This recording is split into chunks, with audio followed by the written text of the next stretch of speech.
pertama, yaitu laporan dan observasi. Laporan itu artinya yang dilaporkan atau berita, sedangkan observasi adalah pengamatan. Jadi tes RHO itu bisa diartikan sebagai karya tulis yang disusun secara sistematis atau terstruktur berisi laporan pengamatan terhadap suatu objek yang diamati atau diteliti. Tujuan dari teks laporan hasil observasi yang pertama adalah mengatasi dan memberikan solusi suatu permasalahan. Yang kedua, menemukan teknik atau metode baru. Yang ketiga, menginformasikan suatu objek atau metode yang sudah ada maupun yang baru diciptakan.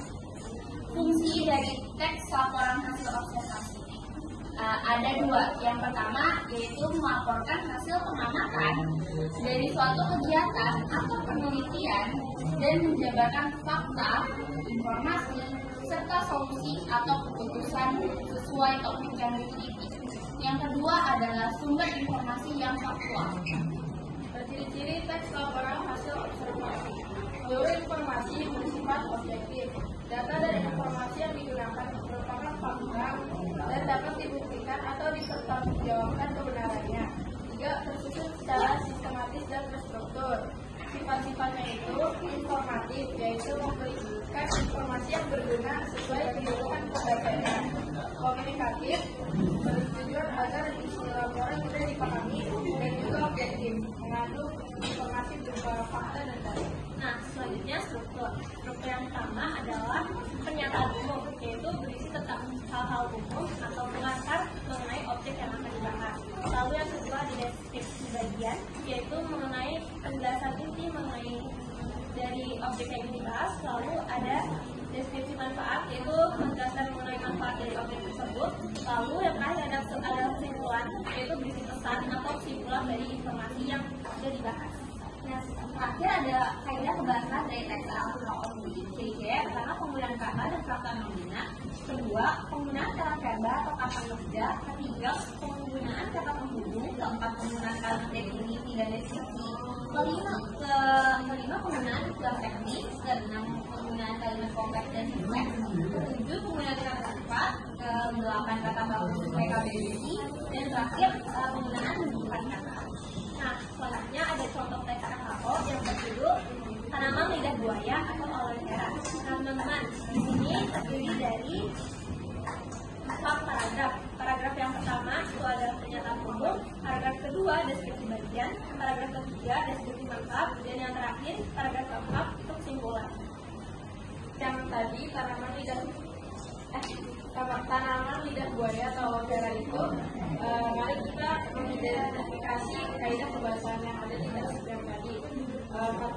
Di paragraf 1, aloe vera itu nama ilmiah dari tanaman lidah buaya. Lidah buaya. Terus yang kedua tuh sukulen, jenis tanaman yang dapat menyimpan air di dalam jaringan tubuhnya.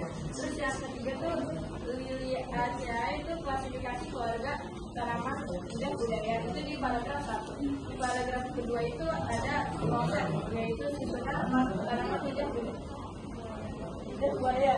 Terus yang kedua itu ada antioksidan, yaitu zat yang melindungi sel dari kerusakan. Yang ketiga itu vitamin A, C, dan E. Terus vitamin yang penting untuk kesehatan.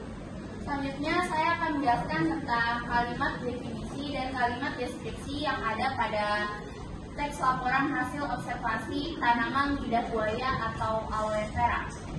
Kalimat definisi.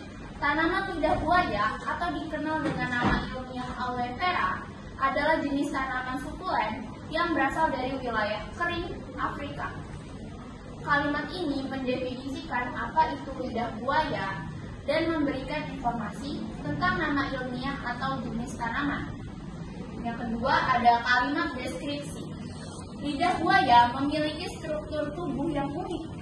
Daunnya tersusun roset dan berwarna hijau keabu-abuan dengan ujungnya runcing dan tepi daun yang bergerigi. Kalimat ini menggambarkan struktur dari tanaman lidah buaya. Ada yang lagi nggak? Mahendra satu lagi.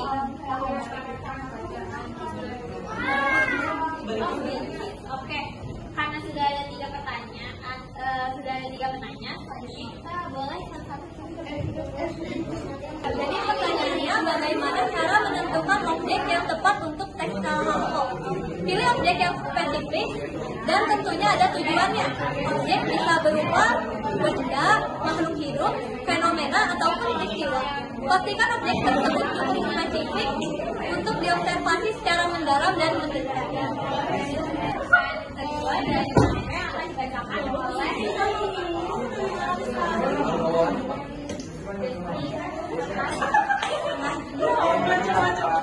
membuat teks laporan hasil observasi yang baik. Langkah atas membuat teks laporan hasil objek yang baik yang aman diamati. 2. Mengamati objek. 3.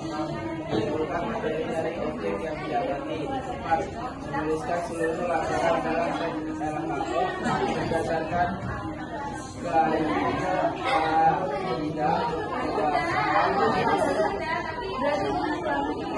pada pertanyaan terakhir dari